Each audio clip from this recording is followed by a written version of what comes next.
I quit media right now. For me, I quit social media a while back, about a year, for most parts of Facebook, Instagram, and Reddit. The only ones I use now are phone, text, that's it. But for me, the connectivity through the phone is dangerous in the sense that you have a very... Actually, I'll probably best describe it like this. It's a double-edged sword. So it's a blessing because you have a lot of access to... You have access to things like GPS, a very accessible feature like Google Maps. You have things such as... I don't think that things like internet searches are pretty much what they can be proven to be. You can find that out later on in the night if you want to prove your friend a fact. The only things I can think about really that come to mind right now are things like using maps or...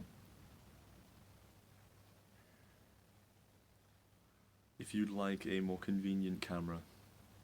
Otherwise, really, the only things I can think that they're good for is just the use of the phone itself for the calls, the texts to let them know where you are, and navigational purposes. Everything else I can think of could be done easily on a laptop. There is no need to have anything so conveniently at your fingertips at all times.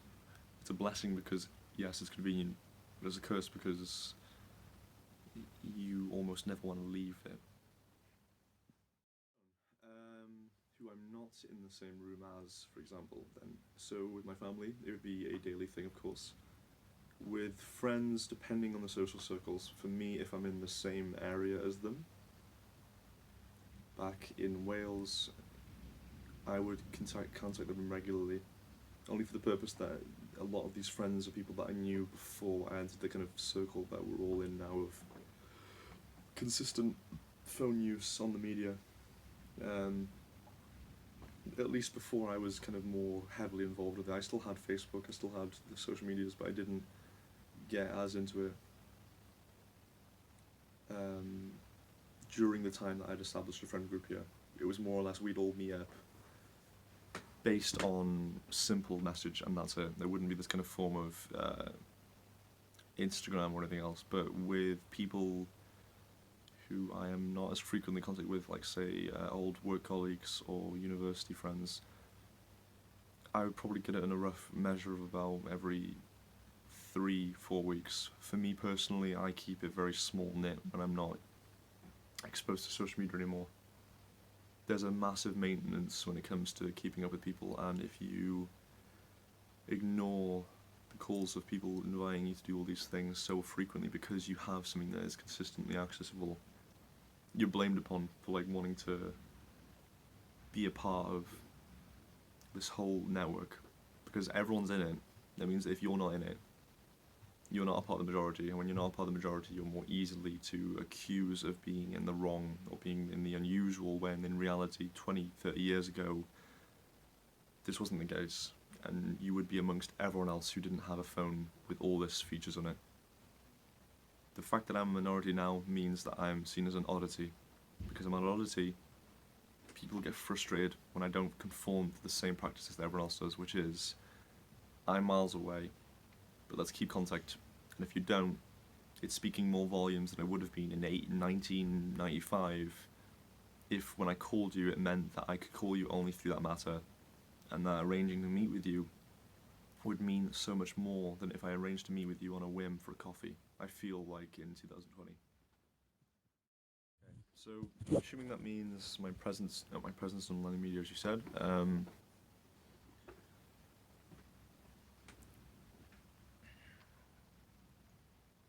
the most I would count would be, if it was on the laptop, I would go on Messenger, or I would go on maybe YouTube for say 20-30 minutes a day, or I would use WhatsApp on a laptop as well. These would all count as messaging services, not so much online media like it would be for Facebook. my footprint, I would say, that was considerably low. I don't have a Facebook account. I don't have an Instagram account. I don't have a Twitter account. I don't have a Reddit account. Neither do I have anything like Tumblr or any other social media platform. The most I have is a number and an email. A number for my Messenger account and my WhatsApp account, and an email to contact me through business matters or any otherwise. That's it. That's all I need. No. I did it first. Through the first few months, there was more of this kind of... I think with the last thing I deleted, which was Instagram, I kind of got more of a realization then. Facebook definitely more so, because Facebook has to do this thing where it's almost inclusive of having people discuss with each other. Instagram is more of a visual kind of representation of that, but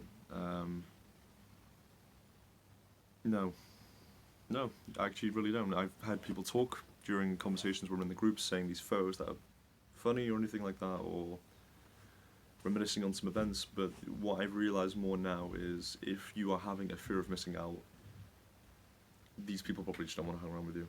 It seems more like that than it would be that if you felt like you were missing out from not getting contact with them. I would probably cross the answer more into saying if you have solid friends, you would want to make sure that they would want to invite you out. The whole idea of you missing out would mean that you can't be a good enough friend for them, is how I'm seeing this. Truthfully,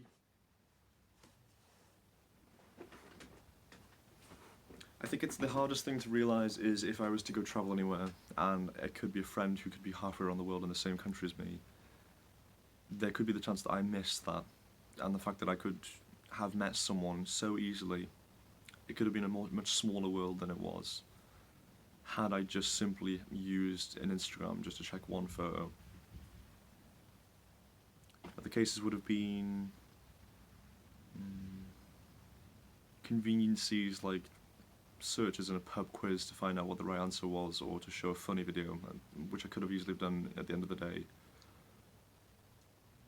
My biggest limitations is just conveniency, but I would kind of come and say that conveniency can be combated, and it can be probably put to other tests. Things like if it was directing yourself, finding directions towards areas within the city, or if you're struggling if you're in another country for a holiday, yes, a phone would be the most ideal thing for navigation. If you're trying to go without that completely, it becomes a harder challenge, but it can still be doable. You can have a map, you can ask for directions. There's always a way around a lot of these issues in terms of social media, phone conveniency, or otherwise. You can ask your friends to hang around over text or call them directly, or you can just go to their house. These things aren't impossible. They are what we've done for decades, beyond centuries beyond that. The difference is now that it's become a trend in the recent 2 decades at most. Within this decade, to be putting it even further, in which the idea that you call someone, let alone visit them, is seen without any preemptive calling, without any preemptive contact otherwise, through messages or anything else. It's seen as almost taboo to do so, at the most extreme point. At the very least, it's just seen as unusual now. It's as if we've almost been... We've removed the teachings that we had even as children. There's a lot of children still who've now grown to an age where they've seen this as odd. So it makes me think, what happens to the people who have grown up with this entirely? What happens then?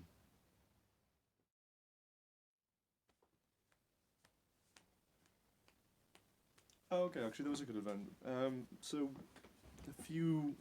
about over the year ago that I decided to kind of come away from it a lot more then, it was like a little, as you call it, a catalyst kind of moment that got me to kind of shift a lot more away from it. There was like a couple of episodes I'd seen with some friends at the time of Black Mirror. I had not seen the show before, and they kind of introduced me to it, and I'd seen it, and I was probably at first just mildly creeped out, as anyone would be.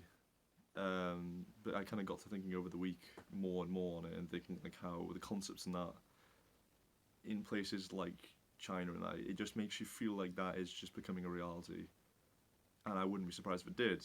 And I kind of just learned to let go of that a lot more, and the idea of going on the device just frequently felt like if I'd gone any further, like everyone else has, I would feel scared of falling into this kind of trap that is this near future of tracking your progress of a social status and everything between, and it just seems terrifying to me.